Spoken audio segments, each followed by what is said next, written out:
Olá, eu sou o Marcos Gabriel Pereira de Quadros, da turma B de Desenvolvimento Motor de 2023/1. Eu escolhi o artigo de perfil motor de idosos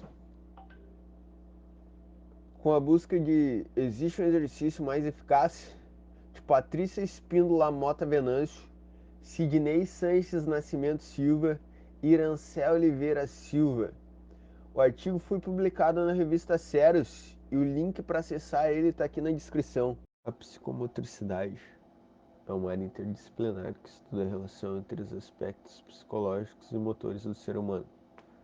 Essa ciência busca compreender a interação entre o desenvolvimento cognitivo, emocional e afetivo com o movimento corporal, enfatizando a relação entre mente e corpo.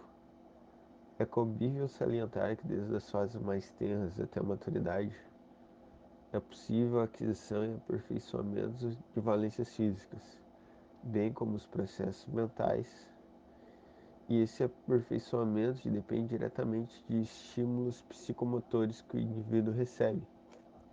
O declínio funcional é algo natural e esperado com o passar dos anos. Entretanto, pessoas idosas são mais propensas a sofrer mais em função desse declínio. Essas perdas de psicomotricidade claramente interferem na qualidade de vida dos indivíduos.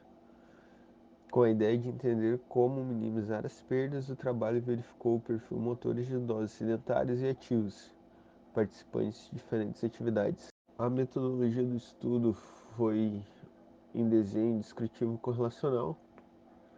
Os indivíduos que participaram foram 45 idosos com idade compreendida entre 64 e 72 anos, residentes da cidade de Goianésia, Goiás, membros do Centro de Convivência do Idoso, há pelo menos 6 meses.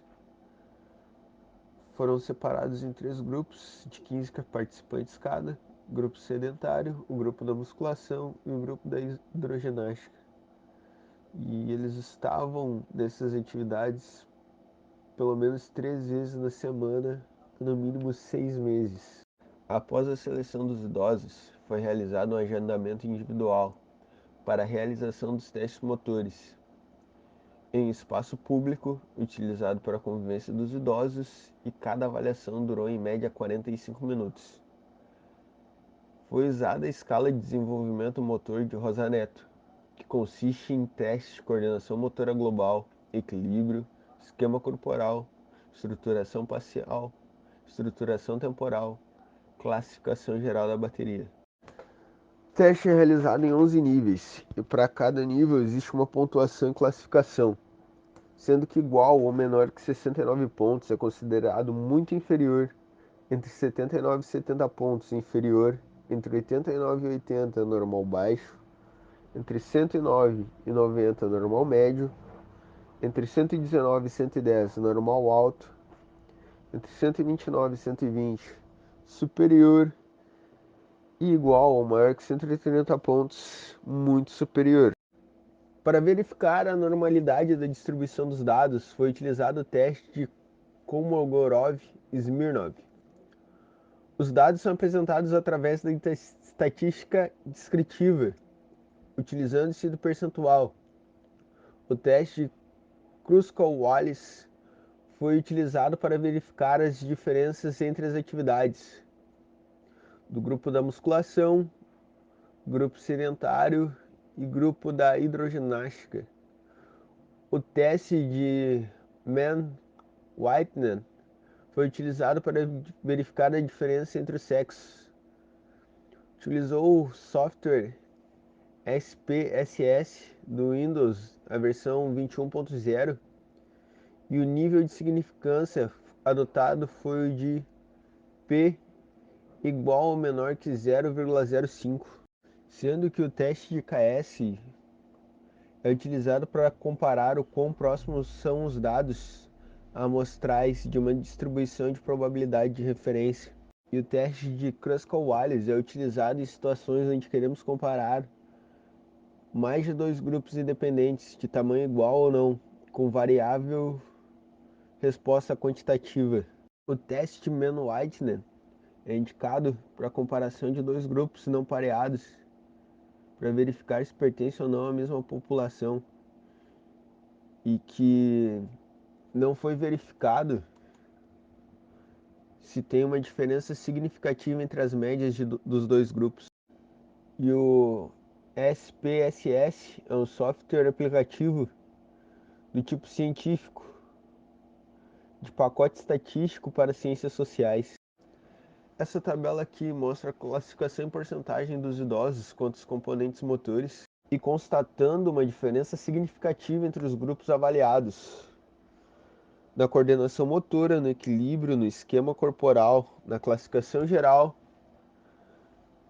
destacando que em 3 desses 4 componentes, os praticantes de musculação foram bem melhores que os demais. No esquema corporal em si, os grupos ativos obtiveram a melhor classificação.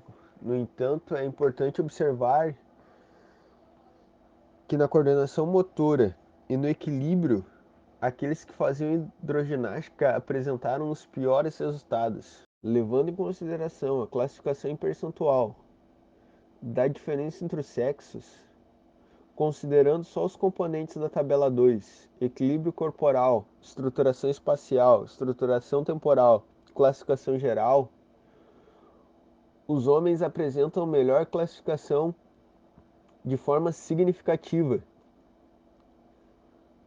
de forma individual e, consequentemente, no aspecto psicomotor. Mesmo com as especificidades dos idosos que participaram do estudo, nós podemos ver que um programa de exercício físico regular com ênfase na força, por exemplo, a musculação, pode contribuir de maneira mais efetiva com a coordenação motora, equilíbrio e, consequentemente, na classificação geral da motricidade dos idosos. Isso porque a força é um componente importante na manutenção de níveis satisfatórios de independência funcional, impactando diretamente na qualidade de vida dos idosos. Outro ponto importante que vale a pena ser lembrado é que essa questão de força é muito mais importante na independência dos idosos. Vale destacar que os idosos que apresentam limitações de movimentos passam a ser mais dependentes para executar a atividade diária e, consequentemente, passa a depender de um cuidador, sendo que muitas dessas limitações serão oriundas dessa defasagem de força de uma vida sedentária. Concluímos, a partir da análise dos dados separados por diferentes grupos, que quando os idosos são comparados entre ativos e sedentários, existe uma diferença significativa, que confirma que os ativos apresentam melhor perfil motor que sedentários, na maioria dos componentes.